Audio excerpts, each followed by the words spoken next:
We are the Childhood Collective, and we have helped thousands of overwhelmed parents find joy and confidence in raising their child with ADHD. I'm Katie, a speech-language pathologist. And I'm Lori. And I'm Mallory, and we're both child psychologists. We combine the science of ADHD with the compassion of moms and bring you practical tools you can start using today. So hit subscribe and let's help your family shine with ADHD. It seems like almost every week we get messages from parents who say something like, my child is too young to get an ADHD diagnosis, but we are really struggling at home with constant meltdowns. We do. And along those same lines, we hear from parents of preschoolers who are so close to getting kicked out of their preschool because of challenging behavior, or they've gotten kicked out because of challenging behavior, and sometimes more than one time. Mm-hmm. And so these parents are reaching out to us because their child is either too young for an official ADHD diagnosis or they're on a wait list for the evaluation. We know that a lot of families are stuck on really long wait lists, but they're saying, like, in the meantime, we need help. What am I supposed to do? We're struggling at home or we're struggling at school. We're waiting till we can get this diagnosis. What do we do? Exactly. And there are things that you can be doing, even without that diagnosis, to help support your child and make things a little bit easier. So today we're going to be sharing a few common scenarios that families experience, and we're going to give you a few steps that you can take from there. And to help simplify things, we're going to first talk about families who have a child that's struggling at home. And then we're going to talk to all those families out there who are having kids struggling at school. And a lot of you may be saying, I need help at home and school. Don't worry, Yes. we will talk about that too. Yes. And before we get started, you might be wondering, what are those really earliest signs of ADHD? And we are going to talk about some of those today, but we also have a whole episode on the podcast dedicated to answering that very question, because that's also a question we get all the time. So if you're curious and you want to learn more, you can check out episode 104, Early Signs of ADHD, and we'll be sure to also link that in the show notes for you for easy access. Yeah, so our kids who are having difficulty at home, preschoolers who are having difficulties, a lot of the things that parents talk about seeing are frequent tantrums. That's a big one. So those emotional meltdowns, which all preschoolers and kids are going to have, right? Yes. But you're seeing them over and over and over again all day long, or the intensity of them seem just really out of proportion to what is going on, or the length of those meltdowns sometimes are much longer than most kids out there. So sometimes, many preschoolers are going to have tantrums. They're over in 5 minutes, but maybe your child is going on for a half an hour, multiple hours. And a lot of times, kids are getting really triggered by hearing you say no. Sometimes just having transitions between activities at home. One of the big things that we hear from families are a kind of aggressive behaviors. And this tends to be something that's becomes problematic at daycare or preschool when other kids are getting hurt and when parents can be asked to leave, where kids are hitting frequently, they're biting other kids. Again, they're becoming aggressive towards teachers if things are not going their way. And then another thing that we commonly see for those early signs of ADHD are sleep challenges. So a lot of kids are really having a hard time falling asleep at night. They're having trouble staying in their bed at night. So they're getting out, coming to you throughout the night. They're waking up very early. A lot of them are not seeming to get adequate sleep at night. So that's an issue that we see all the time for families. Absolutely. And when we have these common challenges at home, parents can start to feel really helpless. Like, I think I'm just doing everything wrong and I don't know what to do from here. And so one of the big things that we talk about as a really important piece of the puzzle is your mindset, and understanding that kids are all developing at different trajectories, right? And as Lori said, some of this behavior is what we would expect from a 3, maybe 4-year-old. But over time, if your child does have ADHD, you're going to see that those behaviors continue past the age when you would expect. But as you change your mindset and really understand why that's happening, it can make such a difference in how you perceive it. So if your child does go on to get a diagnosis of ADHD, it is highly likely that their brain is working differently and their executive functions are not developing as they would be expected. They are developing, I promise, but just slower, and it can feel really challenging. And so one of the big keys here is really learning some strategies that can help you to make have a calmer home. And we have a parenting guide that's completely free, and you are welcome to download that. It is our 6 keys to raising a happy and independent child with ADHD. And it goes through what we consider to be the top 6 things you really need to know. And we talk about things like managing those big emotions, building daily connection with your child, those kinds of things. And you can download that for free in our show notes. When we think about shifting our mindset, learning more about ADHD, learning about executive function, those are some of the really important pieces. And lastly, taking care of yourself, because one of the biggest things in having a calm home is keeping yourself calm. And it is so hard. Like, we talk about it all the time as friends, and we're all parenting. We all feel like we're in the trenches some days. It is so hard to keep your cool when your child is melting down, and it can bring up so many different emotions. And so really looking into what is going to help me to show up in those hard times. And when you have kids that require just a little extra, then you have to put extra effort into that self-care, whether that's exercising regularly, going to therapy, finding friends that can really relate and support you, whatever it is, whatever that looks like, finding the time to do that can be huge as you are just kind of starting this journey and figuring out what's really going on with my child. Mm-hmm. And just the other day, I was posting on our Instagram stories about how I was feeling like complete sensory overwhelm. I was like, yes. I stepped in the crumbs on the kitchen floor. One of my kids is like making constant noises. They were each using their own screen at full volume. I stepped in the sand from the school, playground shoe dump. Something sticky was on the counter. It was like sensory overload after sensory overload. And I found myself in a position where I couldn't regulate my own emotions to help my kids, even with just a very benign request, a request for snack. I think it was course. Like both of them wanted snack. They just want to add to the crunch on the floor, really. Right. So Yeah. You can just eat the crunch on the floor, right?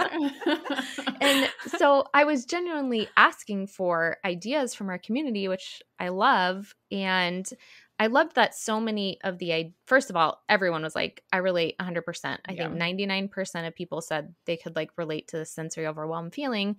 And then people were saying what they do when they're feeling that way. And I really loved that a lot of the suggestions were things that didn't take a lot of time, but were just like little check-ins with yourself throughout the day of how am I feeling and what's something short I can do to put myself back in a better emotional state to better help my child through their big emotions. So for example, a lot of people said putting on like noise canceling headphones or listening to your own music. The obvious answer for the crumb was like wear house slippers. So that's a good idea. I love that our followers get us and they're not like, you could sweep the floor. They're like, you put on the slippers so that, you can't feel the crunch. That's better. I like Katie that. loves the house slippers. She's like all about them. I went over to her house the other day and she like could not take them off. And then we were filming something. And at one point we were like, okay, I think you have to take off the slippers. And I was really, really sad about it. I'm not going to lie, but no, I do, because I know it's so quirky, but like I have cold feet. And so my tile in my house is cold, even in the summer. And so I have to have these little slippers on. And then the benefit is that I then also cannot feel the crunchiness on the floor. Yep. So definitely taking that one into consideration. And another one was like drinking a cold beverage through a straw. A lot of our community suggested that kind of helps them calm down, kind of go back to homeostasis when they're feeling a little bit out of control. But the point I'm trying to make here is just pay attention to what helps you. And so much of helping our kids is first kind of managing ourselves and making sure that we're in a good emotional state to be able to support our child through their challenges. So, like Katie was saying, take care of yourself. Don't forget about you. Little ways that you can help yourself throughout the day show up as the best parent possible is going to help you out. And I think kind of along this line again of what can parents do when their child is too young for a diagnosis or they're on a wait list waiting for that diagnosis is I think a big misconception among parents is that you have to have an official diagnosis of something to get help, to get therapy or counseling. And that's not true. A lot of times families will be able to find a family therapist or counselor who can help them and their child with the struggles that they're having, no official ADHD diagnosis required.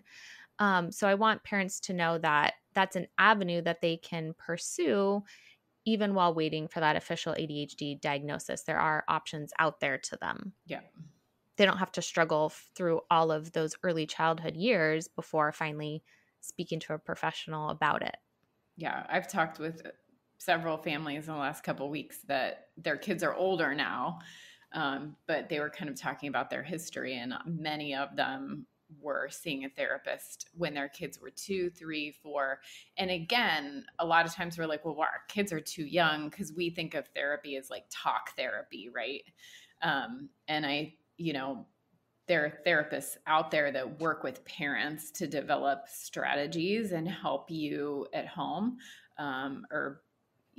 Lots of different providers can do that. Some go into the home to help you set up and try and problem solve challenging behaviors and things like that. Sometimes it can be expensive. That can be challenging if you don't have a diagnosis. So sometimes that's the reason why that can be helpful, because it does need to be covered by insurance with a diagnosis, but it is an option. And we see families all the time that have been getting those resources very early. For my kids, the last thing they want to do when they get home from school is homework. Totally. And the last thing I want to do after a long day of work is deal with the stress of meal planning, grocery shopping, cooking, and cleaning up the kitchen. Same here. We tried Hungry Root Grocery Service to help us eat balanced meals while saving time and money every week. It's been a game changer for our weekly meals and snacks, and I love that you can customize groceries based on your kids' or your family's dietary restrictions. Yes, my husband eats gluten-free, and I love that I can customize groceries based on our family's needs. And not only can I get complete meals delivered, but I can also order my weekly groceries through them. And I'm always amazed at how my kids will try new things just because they came out of our Hungry Root box. Yes. It's easy to customize your box each week, and you can skip weeks whenever you want. For a limited time, Hungry Root is offering our listeners 40% off your first box, which is amazing. Just be sure to use the code ChildhoodCollective40 so you can get the discount. We also have the link and the code in the show notes, so you can try Hungry Root today. So let's talk a little bit about preschool or daycare. This is, so like I said before, many of the things that kids are being asked to leave preschools for are like the aggressive behaviors. So hitting other kids, kicking, fighting, biting. A lot of times those are happening during unstructured times of the day. So recess or free play, when there isn't a lot of teacher supervision. They struggle with sharing or taking turns, difficulty with transition. So at school, there's lots of transitions. We're going to snack now, we're going to circle time. And a lot of times when kids aren't done, they're going to have meltdowns because they haven't finished yet, or they finished really early and now they're on to the next thing and they're still supposed to be at the activity that everyone else is still doing. A lot of times they are social and want to play with other kids, but they're just, again, very impulsive and reacting impulsively when things don't go right. And again, that is looking like aggressive behavior. Some kids are just having really bad anxiety with separating from parents. And so there's long meltdowns, or they're just really not adjusting after those drop-offs where they're spending a lot of time alone, not being able to regain composure and get into the activities with school. Definitely. I know that the separation anxiety can be really significant for parents, because I remember that feeling kind of in the pit of my stomach, like dropping my kids off. And if they had a good transition into the classroom, I just felt like so awesome and everything's going to be great. And then the days that they had a hard time transitioning, it would really torpedo my first, as a speech therapist, I'm seeing kids all day, and it would really make my first few sessions so challenging. I'm trying to shift out of that. And every time, I go to pick up and the teachers are like, they had such a great day, but it's that first leaving it can be really challenging. Yeah. In terms of the response from the school, right? So if you're listening and you're like, oh my gosh, my kid is biting or hitting, or we're getting calls, the response from the school is really going to depend on a lot of variables. And a lot of it's going to come down to what type of training does that teacher have and what kind of supports are in place in the school in general. And we got very lucky. My kids went to a preschool in our neighborhood for several years, and I felt like they just did such a great job with behavior supports. During the pandemic, I was working from home, things shifted. I think everyone's life shifted during the pandemic. And we ended up switching schools for my son for pre-K, which in Arizona is like that year before you go to kindergarten. So it's a private, you pay privately for it. It's not public, but we took him to a school nearby and it was highly recommended. And it's just so happened that the teacher that we happened to get did not have a lot of training in positive behavior support, or kind of just kids with hyperactivity in general, I think. And so, I started getting calls, and it was really eye-opening to me because I had never really been in that position before. Like previously, things just kind of worked well. And getting the call, oh, he's not sitting down at circle time. I'm like, and I'm sort of like, okay, so, what are you going to do? And they're like, well, what should we do? And I'm like, oh, okay. You're asking me. Okay. Got it. So I'm switching gears, right? From mom to therapist. And I'm like, okay, so what have you tried, And I think that that's a really common experience. I know that a lot of families, their teachers will actually ask them, like, what are your thoughts? Like, how do we solve it? Your kid won't transition. They won't sit down at circle. They're touching other friends, and not even in a malicious way, just it's really hard for me to control my body. And parents are sort of like taken aback. I know I was like, what do you mean? What should I do? Most parents are like, well, I don't know what to do at home either, right? Exactly. So I called you guys and I was like, okay, you're both child psychologists. I mean, it's funny because like, I feel like I help families with this too, but it's different when it's your own child. Oh yeah. And totally. I remember right away, both of you being like, I'll do a consult. I'll go to the school, and I'm laughing. I'm like, I can't even imagine you walking in with a clipboard and this teacher being like, what? I'm like, I solved it for you. Don't worry. I brought my friends in. They're both doctors. Don't be intimidated. It's fine. But not everybody has two friends that can just pop in with a clipboard and do a consult, right? So I think that can be really difficult for parents when they're getting that question, like, how should we handle it? Absolutely. And I think parents are taken back when the teacher is asking them for advice, but I think it's a great sign when the teacher is asking for help. They want to collaborate with you, and they want to know what is working at home, what you do in this circumstance. And I know one of my son's teachers has come to me before with a similar question. How do we help him transition from the playground to circle time, basically, where you're kind of something that's very unstructured and you're moving your body, to all of a sudden sitting still on the carpet and paying attention to the teacher? And even being a child psychologist, my first thought was like, they were asking what I do at home. And I was like, oh gosh, I don't know. Like, I've never like really put a ton of thought into it. So it's kind of like, let me think about it and I'll get back to you. And then I paid attention over the course of the rest of the day at home. When we do transition to activities, what do I do? Like, what do I naturally how do I interact with him to make transitions between activities successful? And that did give me a couple ideas that then I could report back to the school. I wrote them down for them so they could just kind of consider. I think I had a list of like 5 ideas, like giving him like a big, as he sits on the carpet, like coming and giving him a big hug. He's just like a super kid who like loves super deep pressure. Just like give him a big bear hug, kind of calm his body, prepare for what's next. And then I actually started changing the language that I was using at home to be something that they could also use at school, so that at home and at school, we're using the same language about kind of right now your body is going super fast, but we need it to kind of slow down and calm down. And what kind of consistent language can we use at home and at school so that he's getting the same message and he really learns fast about there's a time and a place for this and there's a time and a place for this. And so I offered them the list of the ideas and said, take what feels good for you, what might work. You don't have to do all these 5 things. These are just some ideas. But I was really happy that they reached out to me really early in the school year before things really started getting challenging. But again, I was even taken back. I was like, let me think about it. So I think it's important to just keep that open communication with your child's teacher, keep an open mind, be collaborative. You're on the same team here. If they're coming to you for ideas, they want to work with you. Um, they don't have all the answers, and they've probably worked with lots of kids and they've tried a lot of things, but they want to know specifically for your child what works well.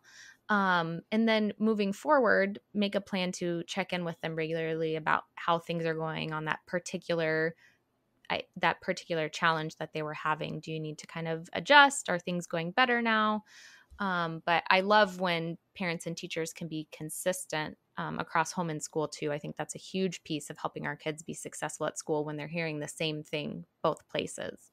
And it's so helpful to come up with a strategy, because then you're not standing there in the doorway of the preschool being like, how was the day? And then the teacher kind of tells you like, it was good or it wasn't good, right? And that can be really stressful for our kids standing there. And that's just really not how we want to communicate with them anyway. So whether that be like an email or a quick phone call, obviously that's not going to be daily. But some teachers will do like even a quick like circle 1 through 5 and like make a note or something, just thinking of some way to communicate so that you're not calling out your child in front of them. That's really important as part of that communication. Yeah. And I think many families have kids who are in a preschool and they're having those aggressive behaviors, and the preschool is kind of saying, we can't handle this, right? I know I talk with those families frequently, and there's a couple things to remember.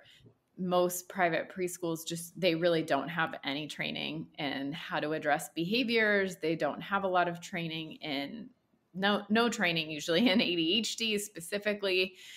And so a lot of times that is accurate. They just don't have the resources for that. And I used to work for school districts as a school psychologist, and I've worked in preschool programs. And many families don't realize that in preschool, there are special education services for kids. And many of the kids who qualified for IEPs and then free special education preschool services were kids who had been kicked out of preschools, basically. And so we knew then that their behaviors were significant enough that they were having what we were looking for, a developmental delay in their social emotional behaviors or things like that. So if you are out there and you're like, I don't know what to do, I need childcare. I can't get childcare because my child's in a private school and we can't keep them in. They keep saying their behaviors are so significant.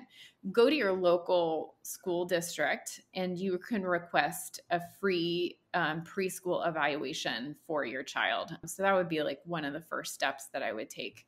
And again, they're going to do an evaluation that looks at all of their developmental skills, including their speech and language, their fine motor and gross motor skills.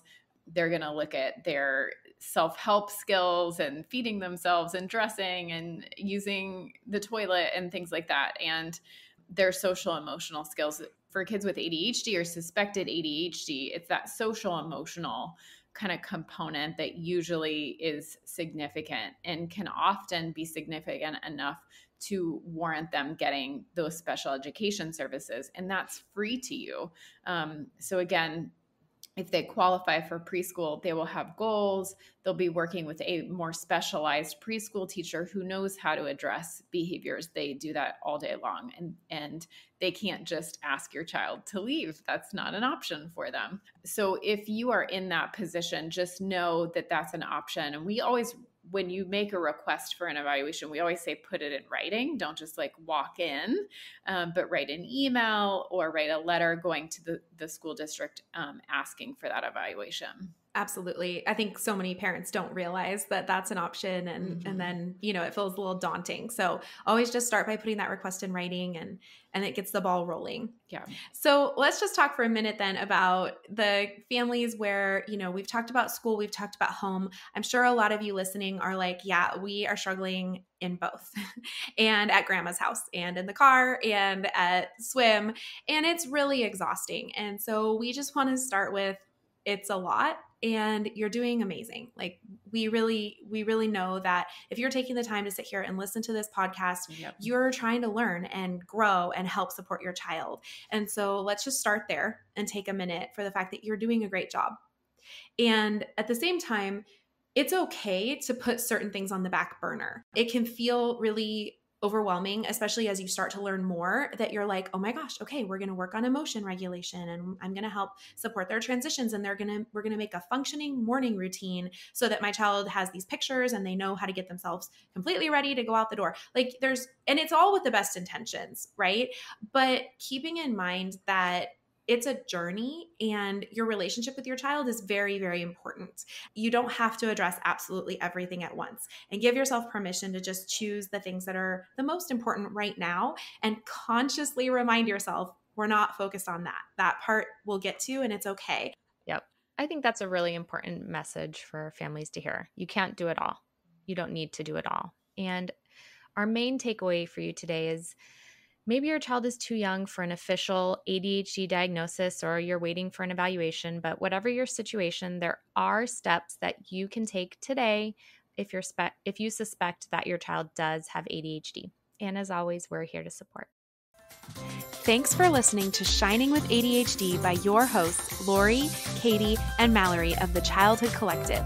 If you enjoyed this episode, please like this video and hit subscribe so you can be the first to know when a new episode airs. If you are looking for links and resources mentioned in this episode, you can always find those in the show notes. See you next time.